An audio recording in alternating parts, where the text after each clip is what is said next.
Hello, Christian, and welcome. Thanks for having me. I appreciate it. So, what sort of got me wanting to talk to you today was a report that came out that YouTube is surpassing most all the streaming networks for people who are watching on their television. Hmm. So, I know you commented on that. So, just what were your initial thoughts on seeing that? Yeah, it's a bit of a shock at the same time. I mean, super anecdotally, I reflect part of this. I'm not a young person anymore, but those are part of my viewing habits today. I mean, in the morning when I work out via YouTube on my big screen TV.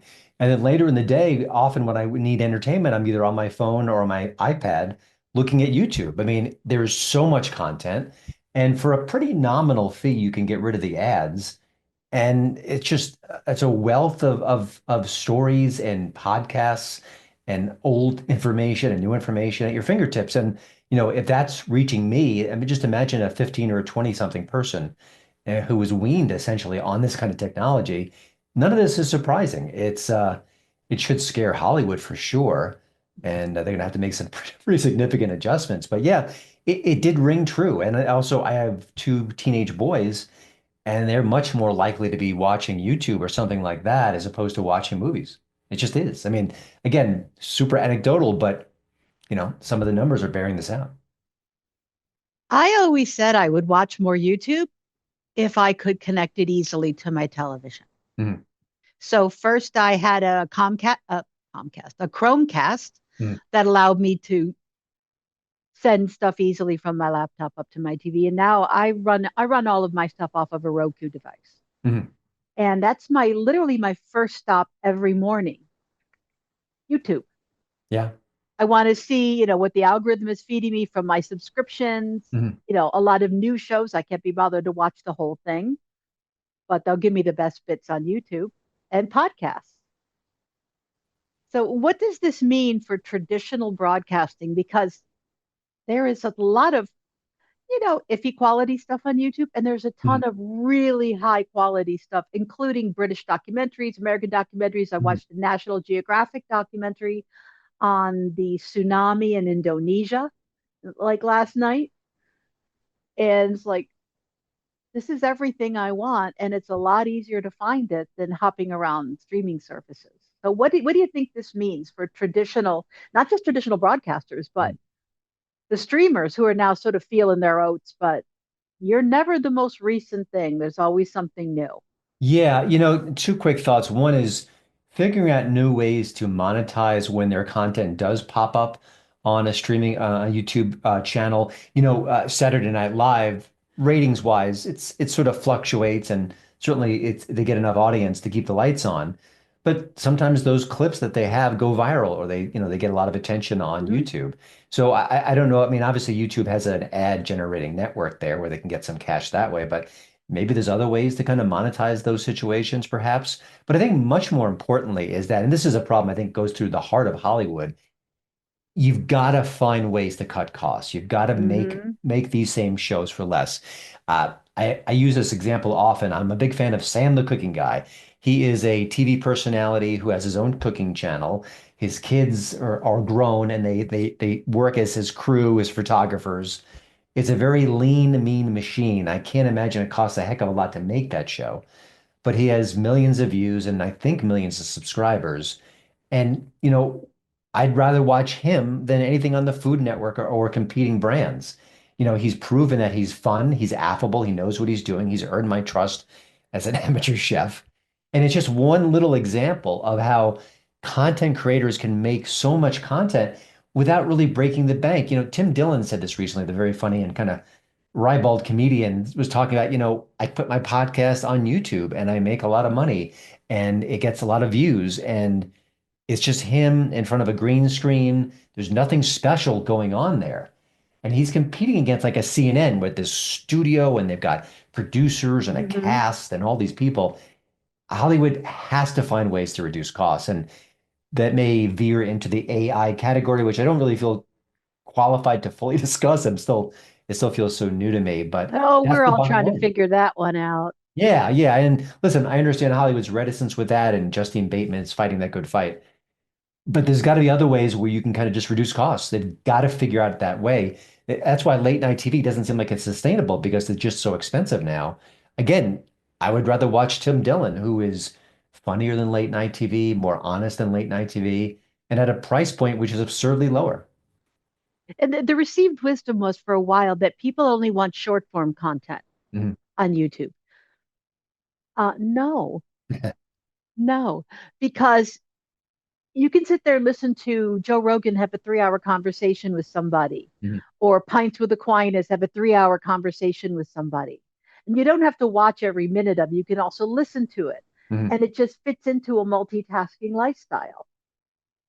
And Yeah, I there's, mean, I think the Joe Rogan example is so interesting, and it really defies where we are as a culture because we think, shorter, we have short attention spans. Kids today want a TikTok video or they're out the door. And elements of that are absolutely true, but also we do have a need and a hunger. And I think this also veers into what does the best YouTube content provide? It's authenticity. Mhm. If I watch a late night comedy show, it's Brad Pitt comes on. They've had a pre-interview. They have got these little shticks and there's little stories they prepared, and that's perfectly fine and it's charming. But if when Joe Rogan's talking to someone, you don't know where the conversation's going to go. He doesn't know where the conversation's going to go. Right. And I think that raw nature is very appealing. I think our radars are catching all the BS in the world these days. And so we're kind of tired of that. So I think that is something also that YouTube provides, even if your microphone isn't state of the art, even if your studio isn't, a world beater, it's you talking genuinely to your audience and they connect with you. I grew up on radio and I feel like the stars I listen to a lot, I feel like I knew them, and maybe it's artificial, but radio is a medium where you really connect with the audience. Where you can't, it's hard to fake it, 3 hours a day. And Hmm. that's another example of how these content providers are different. I always thought that was a bit of the genius when Roger Ailes launched Fox, is that for a lot of his primetime people, his commentators, he picked radio people. Hmm. So you do 3 hours of radio a day. You've worked out your material by the Yeah. time you get to shooting your TV show, and you're pretty bomb proof. There's Hmm. not a lot that's going to knock you off your pins if you do Yeah. 3 hours of live radio every day. Yeah. And So one a other interesting, ready-made, but pipeline of talent just to launch with. mhm. The beauty of YouTube is you can be on the platform for a year, maybe two, and no one is watching. But every time you upload a video and every time you go before the camera, you're getting better. You're learning, you're doing the reps, you're improving your skill. And you can learn on the fly with a very low barrier to entry. Mhm. And then a couple of years later, maybe you get better and you get more of an audience, and all of a sudden you're a thing, you're an overnight sensation. But you're not an amateur anymore. You've been working with the camera, you've been kind of improving the technique, and all of a sudden you look pretty comfortable on camera and you're pretty engaging and you know how to communicate. So that's another benefit where where in the past you might have to go to like a very small town and work on a radio station, maybe the midnight shift to get your training in. Now you can kind of Public do it on your access own. television Yeah, that's right. Yeah.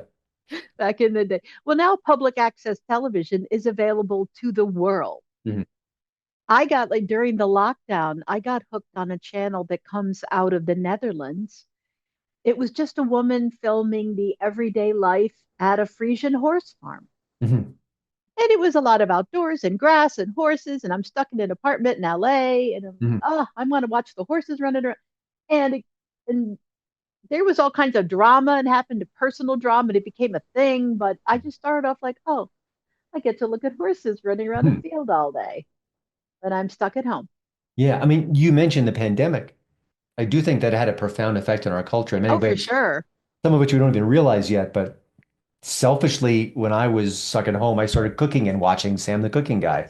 Maybe other people, obviously streaming became a sensation because they were giving us new content. We didn't have to leave our house. And that made us more reliant on these streaming channels and then more reliant on YouTube right now. So, and like you said, I'm not a big tech guy, but the ease at which you can kind of get a Roku player and just get all these different apps on your TV. I mean, my mom's 83 and she could do that. And so it's pretty attainable at this point.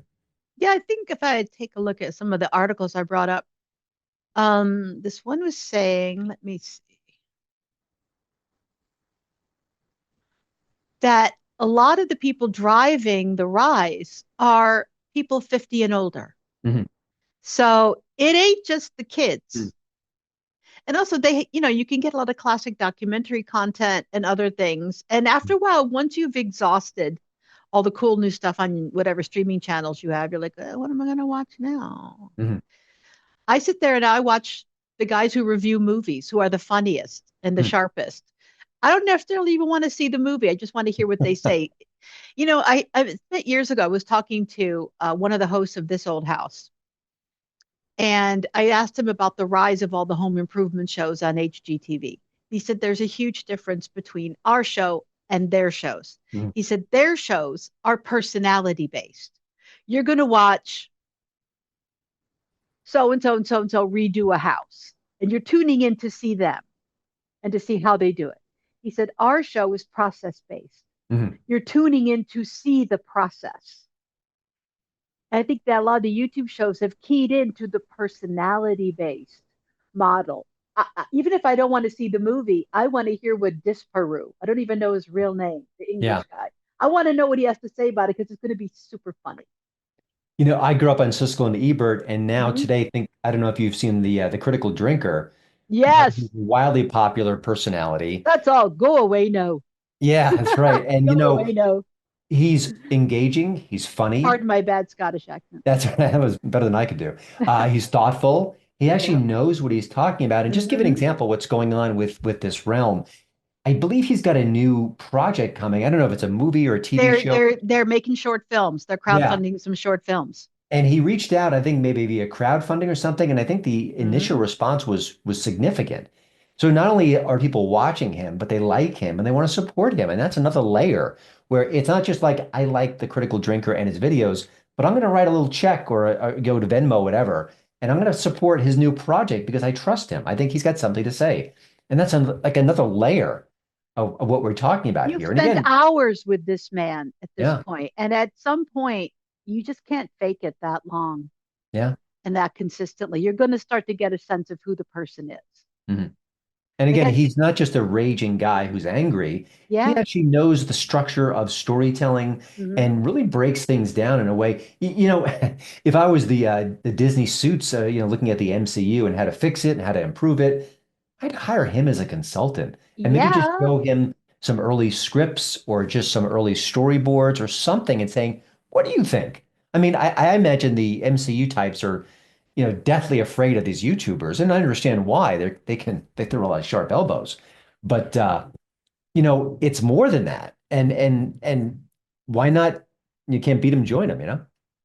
Well, I think too, if you're in mainstream media, YouTube is like your marketing pal. Mhm.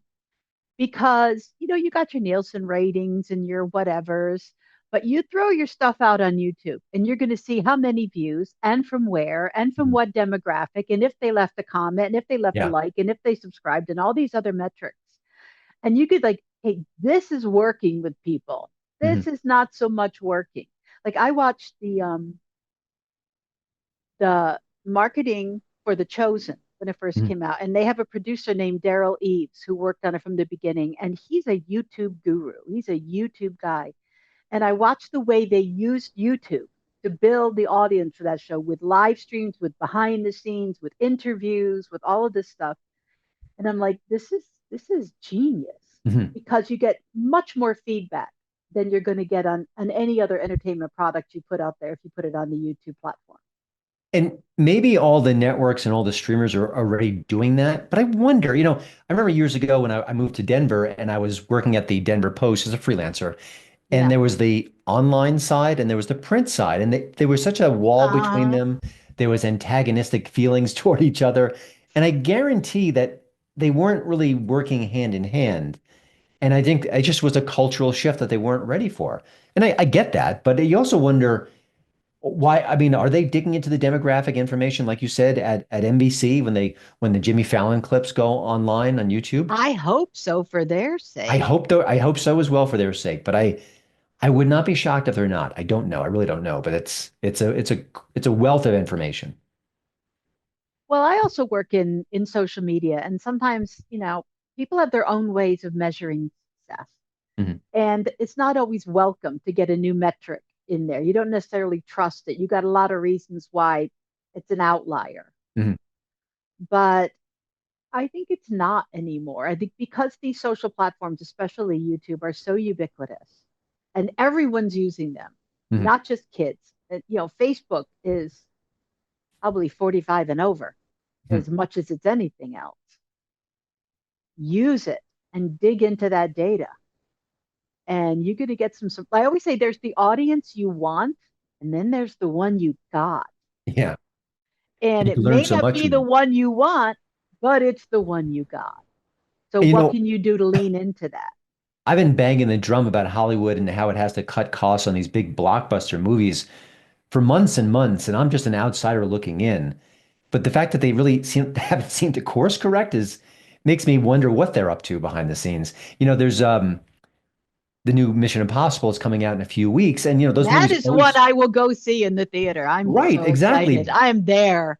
But the budget right now, as I've read, is so gargantuan. Oh yeah. The chances of it being profitable, despite a lot of people like yourself and me seeing it, is pretty darn slim. I mean, you're setting yourself up for failure. And it just seems like a broken model. I don't know how there's not people screaming behind the scenes. We've got to do something. And I meet and I've talked to, and I have a good friend who's an independent filmmaker. And he just made a movie that's touring all these different festivals and getting really good reviews. And I've seen it. It's a wonderful film. He made it for I mean, when I say a song, it's a song. It's nothing, so it can be done. And if you gave my friend 10 times the budget, it would look spectacular. It already looks good now. So there's got to be ways to cut some corners to kind of But didn't they think just like an give indie Best filmmaker. Picture to a $6 million indie film? What's that? Didn't they just give Best Picture to a $6 million indie film? Nora was super cheap. Yeah, I forget the Yeah. exact numbers, but I that For didn't some cost. reason 6 million's in my head. I could be Yeah, wrong. yeah. But I know it was a pretty cheap indie film. Mhm. And And it's but like also you look at it, it shouldn't have cost that much money, right? I mean, there's nothing I have not elaborate there. looked There's at no it. big stars. There's no Right. sets. It's pretty. It's not even a It's a hard R. It's like an R mystery. plus plus. When you had Wicked, Yeah, that everybody could have voted for. I was but surprised I at mean, I can how see much where of we that could was cost money. practical sets and Yeah, not CGI. yeah. Now you know where the money went. Hmm. But it's like, say you look at, like, I'm a football fan, and you look at like NFL player salaries. Oh, that's insane. Well, I don't know. You have 11 men on the field at any given time, and they are the entirety of the entertainment. Mhm. They're the entirety of what the fan is watching. They don't do their thing, there is no thing.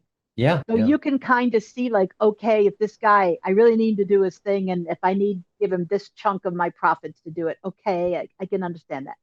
Mhm. But who sells movies anymore? Who is that key player? Maybe a Tom Cruise, Mhm. just because of his consistency and his Yeah. understanding of what he's good at, what the audience wants.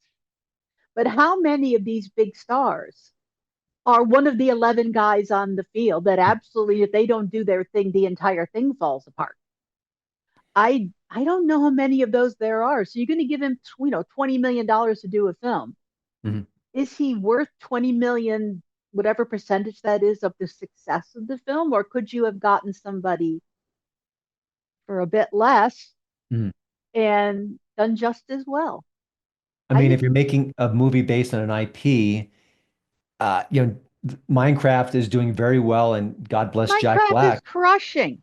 Yeah, And it's but not because of Jack Black. It might be a little because of Jason Momoa. Mostly it's uh, because of Minecraft. yeah, And the fact, I heard from Minecraft fans that it's very Minecrafty, yeah. which is not always the case with adapted IP, that they understood Mm. the IP and they played into it. But yeah, is it Jack Black? How many of the kids who play Minecraft even know who he is? Let's be honest. Maybe Jason Momoa, but I think they would have showed up without either of them, Yeah, I mean, I as think long you as can it was look at Minecrafty enough.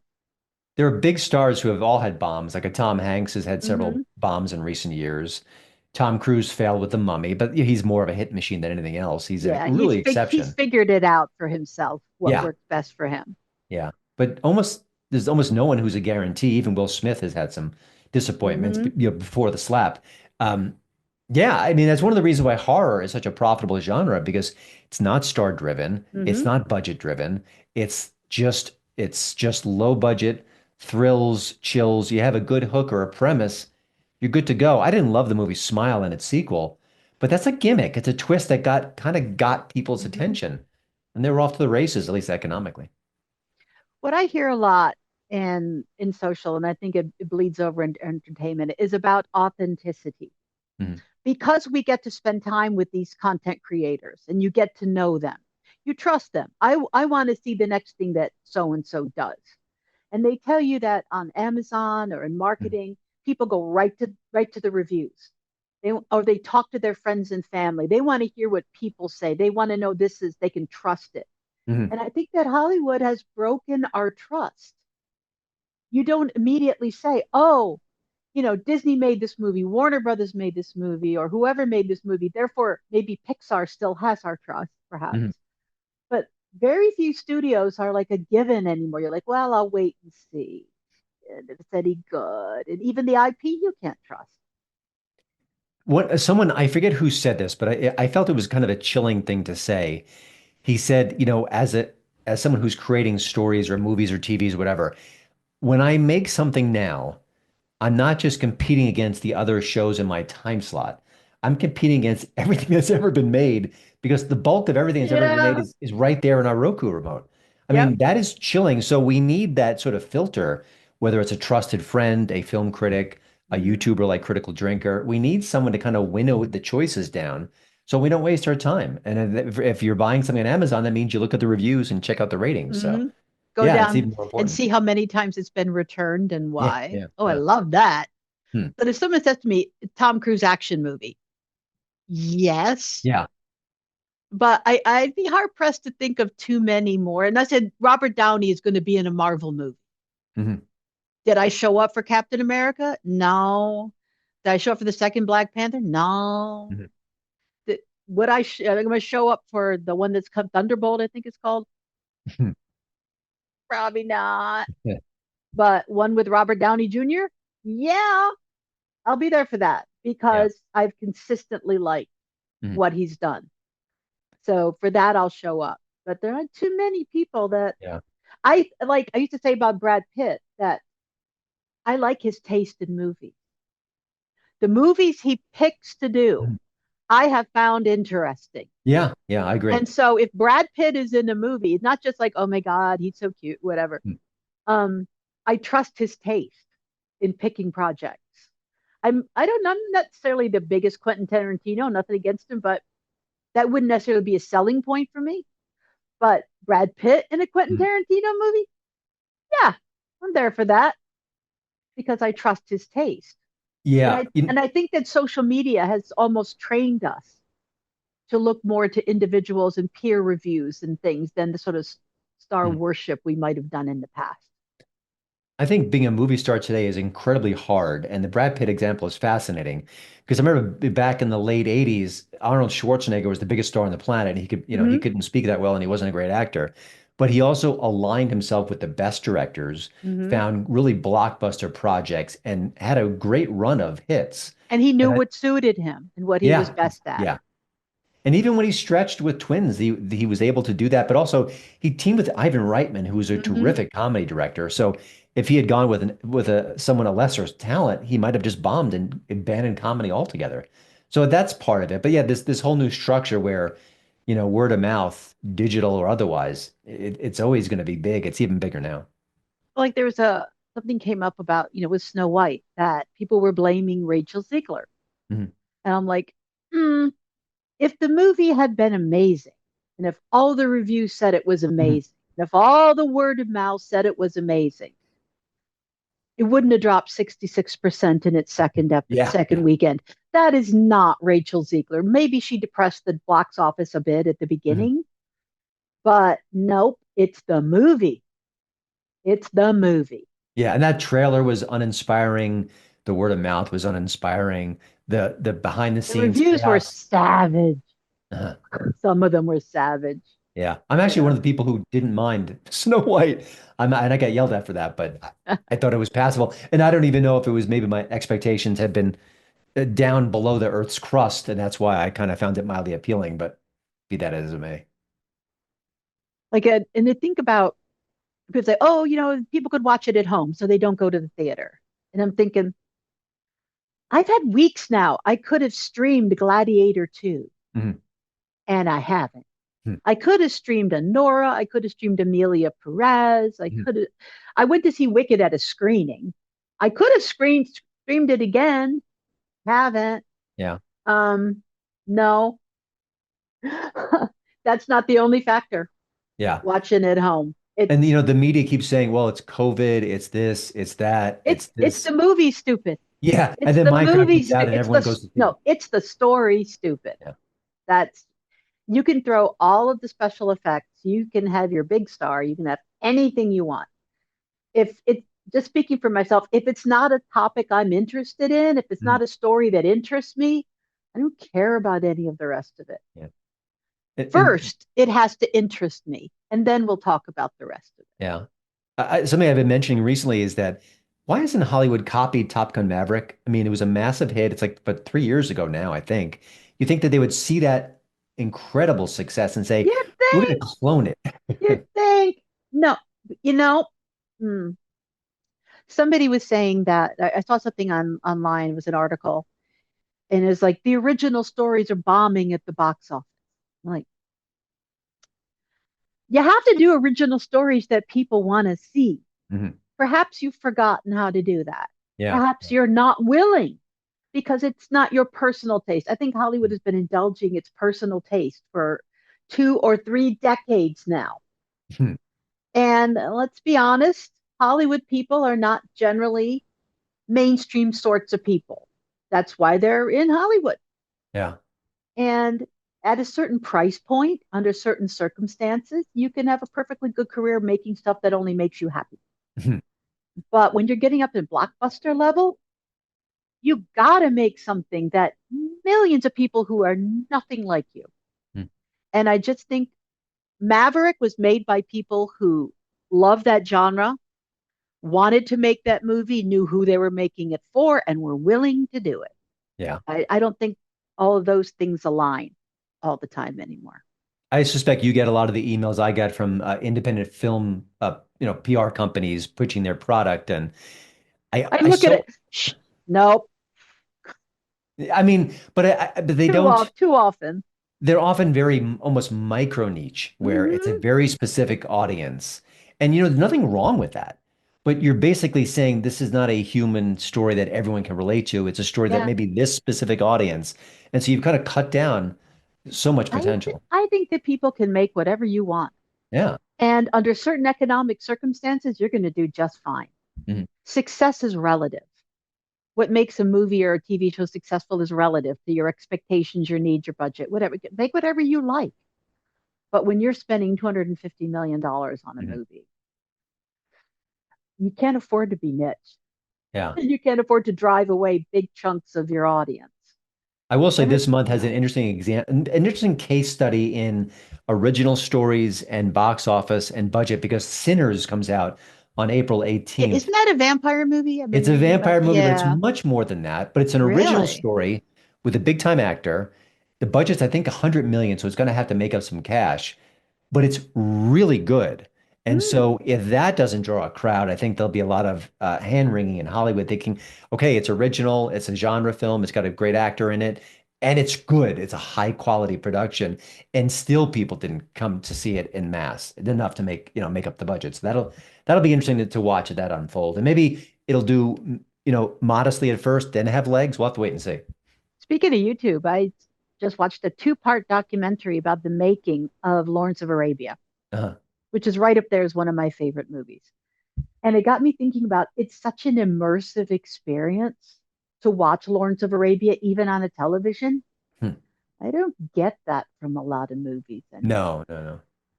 Well, that Where it's epic just, feel I is want very to rare. go into that world. I got it from Dune. I will give Hmm. Denny, how do you say his last name? Oh, Villeneuve? I Thank you. stumble. Denis Villeneuve. I would give him complete credit for that. Yeah. I'm not. I like the original Dune just because it was so weird, but there was a real immersive quality about Mhm. the new Doom. You could just sort of sink into that world and disappear into it, and that's really enjoy. Got that with Top Gun Maverick. Mhm. They put you in the cockpit. You were Yeah. there. You know, Ironically, I got that with the movie The Brutalist, which came out a few months ago. I haven't And seen that yet. It's coming up on streaming, so yeah, I'll have it's to check it out. first of all, it was made, I think, for around 10 million. When you watch it, it's stunning because you Wow. think it'd be like 50, 60, but it felt epic in scope. It certainly Oh, it's like that three and a was half the hours long. AI controversy. Yeah, with the I think the actor's Yeah, but voice come is on, CG, AI. yeah, Really, what's the difference? yeah. You watch Spider-Man movie, and frankly, anytime he's got the suit on, that's not a person. We know that. Yeah, yeah. Well, that's the next big fight in Hollywood, them resisting it and then having to say, okay, we need it. That's going to be it. I understand it. I understand that it may come down to a Supreme Court ruling on copyright law. Mhm. That's where that one may end up. And I hear the arguments Mhm. and I don't discount them because it is using copyrighted material. Whether that comes down to a violation of copyright law is for smarter people than me to decide. Mhm. But yeah, I Yeah. can see that. But that's what we really do in our brain. I've just been reading a biography of Shakespeare. How's that for sounding really hoity-toity? Um, but he was a working man. I mean, he's pumping this stuff out while he's running the theater and managing the wife and kids and doing all the other stuff. And he's just stealing from everywhere.